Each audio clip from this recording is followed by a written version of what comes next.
হুম, এই যে সামনে মাধ্যমিক পরীক্ষা হলো, আমার ছেলে গোটা পাড়াতে টপ করেছে।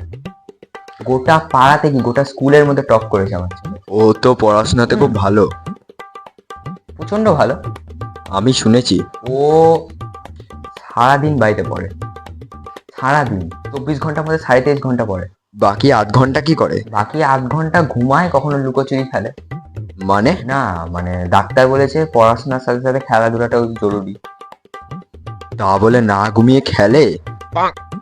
ও সারাদিন বই খাতা নিয়ে বসে থাকে, সারাদিন। যখনই দেখি তখনও বই খাতা নিয়ে বসে আছে, এমনকি স্নান করতে যায় বই নিয়ে ঢুকে যায় কখনো কখনো। আমি গিয়ে বাথরুম থেকে বই নিয়ে আসি। বাহ, খুব ভালো। আপনার ছেলে কত পেয়েছে মাধ্যমিকে? আসলে আমার ছেলের রেজাল্টটা খুব ভালো হয়নি। বেশ হয়েছে। এ কি বলছেন আপনি?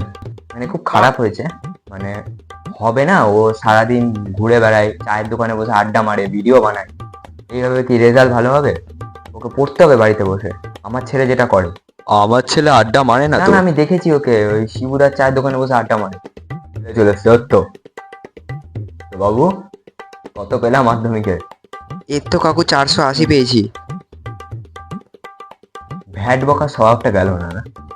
না, ও ভ্যাট বকছে না। ভ্যাট বকছে না মানে? সত্যি 680 পেয়েছে? হ্যাঁ সত্যি। সত্যি 680 পেয়েছে?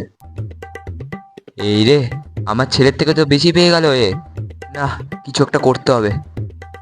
মাধ্যমিকে সবাই নাম্বার পায়, মাধ্যমিকে সবাই নাম্বার পায়, আসল হচ্ছে উচ্চ মাধ্যমিক। উচ্চ মাধ্যমিকে যে নাম্বার তুলতে পারবে সে হচ্ছে প্রকৃত ছাত্র।